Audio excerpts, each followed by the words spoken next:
it's easy to think about encouragement as an entirely positive force in society, in our personal, private, and even political lives. You may know people, you may have friends and family who suffered their whole lives due to lack of encouragement.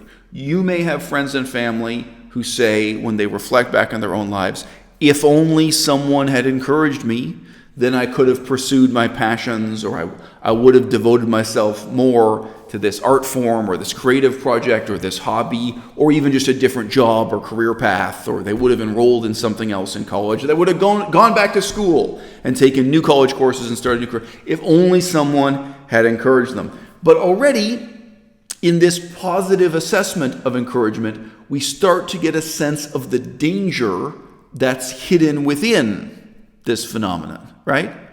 Have you ever had a friend who was really devoted to doing stand-up comedy? And they have friends and family encouraging them, saying, oh yeah, you're hilarious, you should do it.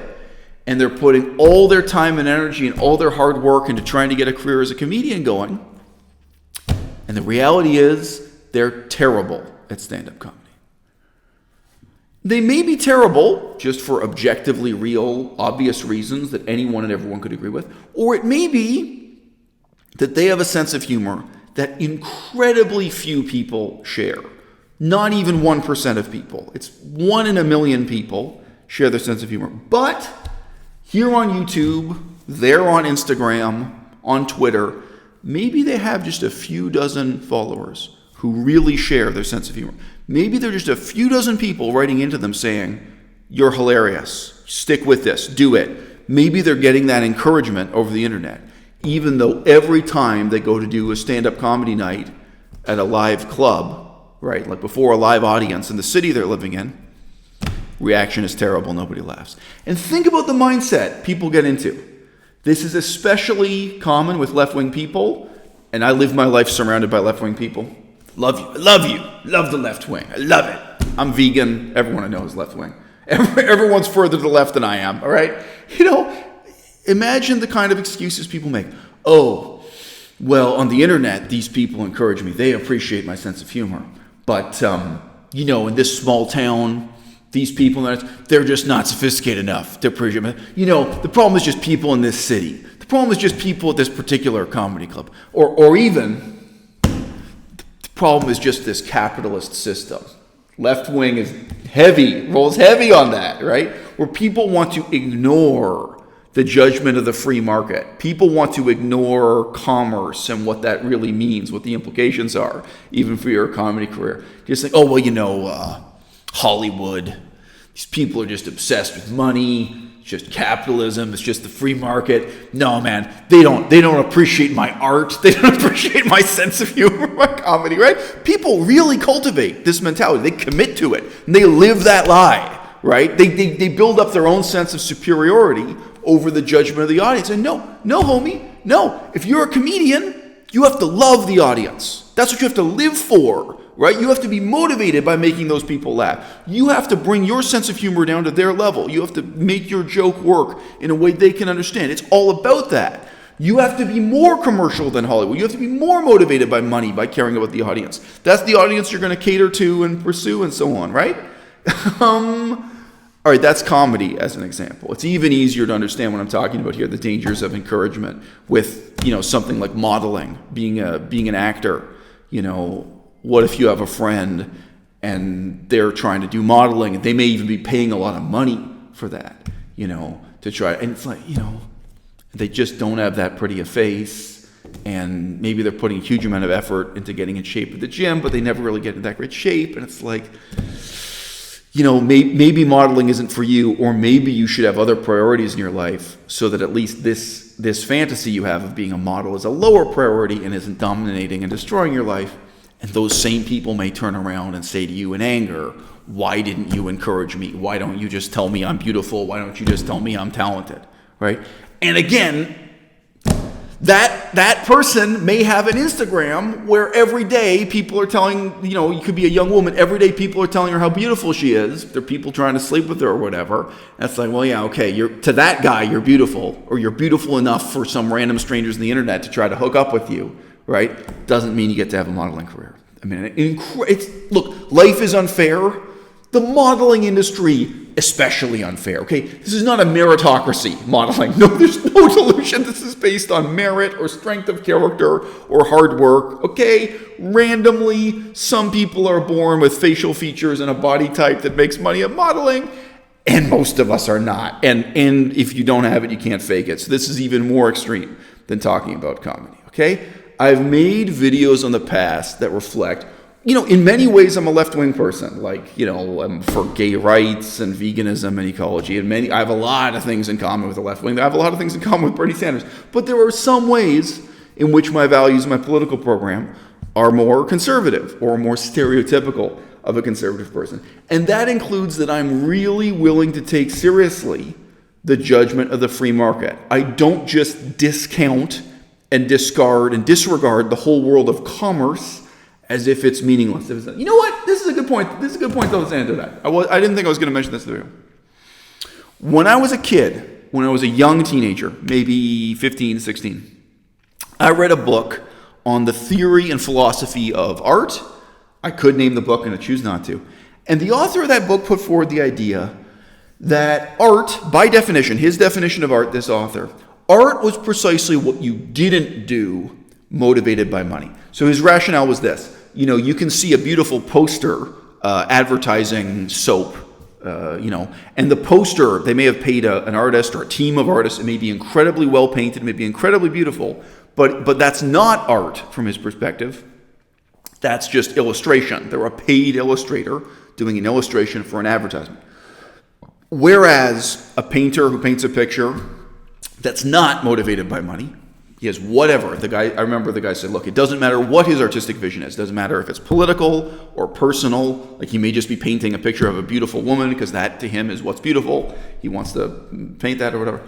Whatever his motivations are, the theory in this book, the philosophy was, art begins, in his view, precisely where the commercial instinct ends. It's precisely what you're not doing for money. And I really thought about that when I was a teenager. And I think I found that convincing at like 15, 16. But then when I was more mature, I realized, no, that's 100% wrong. And that's really a kind of insidious form of left-wing propaganda or bullshit. The struggle of the artist is precisely in understanding and profoundly accepting that art is what you do for an audience. Art is what you do, indeed, to earn money, for money, in as much as you are a professional artist. That's exactly when it's not a hobby anymore, right? When you commit to make Star Wars, right? Yes, it's an art form. It's not an art form despite the profit motive. It's an art form precisely because the production of art is for an audience. It's for reaching a large audience, right? Okay, so you have to have the compatibility of commerce and the creative arts to really understand either one, and you have to have this really profound appreciation for the judgment of the free market, for the audience, and so on and so forth. Does this mean that there has never been a great movie that failed to find its audience, or that there's never been a great work of art where the audience never happened to find it? Of course not, right? But again, my view of the world begins with taking that relationship between the creative artist and the audience much more seriously than a stereotypical left-wing person, because it's so easy for them to get into just demonizing capitalism and the free market, proceeding from the assumption that art shouldn't be about earning money at all, that art shouldn't be about catering to the audience, reaching out to the audience at all, right? So look, somebody wrote into me saying that he feels I shouldn't be making YouTube videos on popular topics right now. I shouldn't be making videos arguing about video game addiction, arguing against video game addiction. He feels I shouldn't be making videos arguing about Anissian and other YouTube personalities and drama and so on. These are, of course, my most popular videos he's talking about. He thinks I should put all that away, and he really feels it's important and meaningful for me to just be making videos about American politics and European politics. Now, he says a bunch of flattering things. He says encouraging things, right? But it's in precisely this sense that he's wrong, right? Just look at my channel. My channel got, in the last 90 days, 200,000 views. 200,000 views in the last 90 days. And the average viewer watched 3 videos on my channel. That's the more flattering statistic, right? People come to my channel and they watch my videos, not despite the popular videos you mentioned, because of them, right? I mean, like, let's face facts here, guys. Look at the front page of my YouTube channel. People are actually coming to my channel to hear me call Vegan Gains an idiot, to hear me call Anissian an idiot, to hear me call Jordan Peterson an idiot. I think that would fall into the category of things this guy's talking about, right?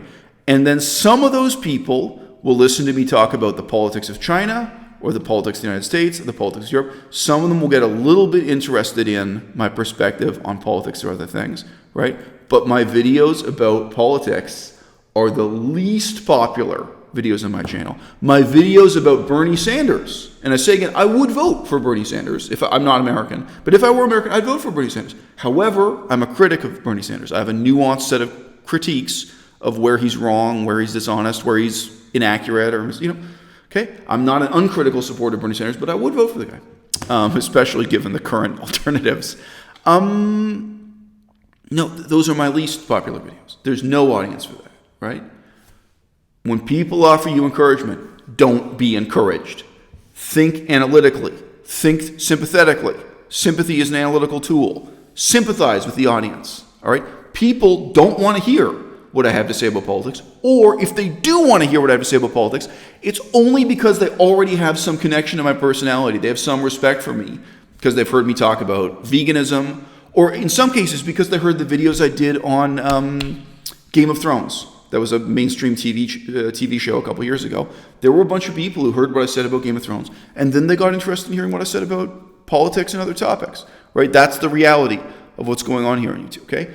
But you have to take seriously the judgment of the free market and adjust your motivations accordingly, okay?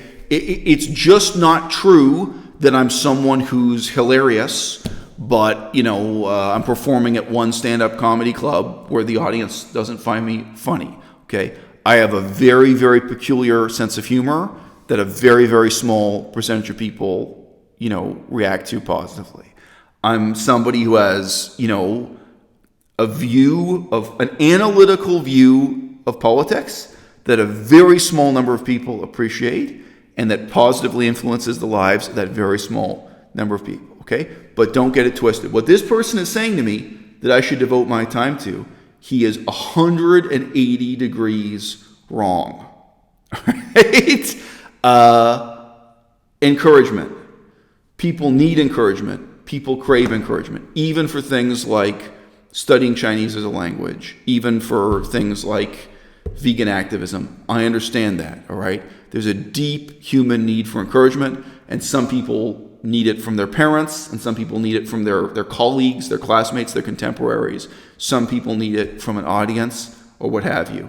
But in the 21st century, with the profound reorganization of the relationship between performer and audience, creative person and audience, okay, whatever kind of performance you're in, whatever kind of authorship you're in, as never before, there's a kind of onus on me to refuse to be encouraged just because one person in a million on YouTube or one person in a million on Instagram or Facebook sees my political content and thinks, wow, this is really valuable. This is what you should devote your time to. No. If the videos I were making about politics were valuable, then I would be making money doing them. Take that seriously. The commercial failure of those videos, the fact that it is not worth $100 a month for me to upload YouTube videos about politics, that is a kind of judgment from the audience. That is a kind of judgment from the free market that people are very well rehearsed in rationalizing and dismissing, but that I'm saying to you now, you and I both should learn to take very seriously.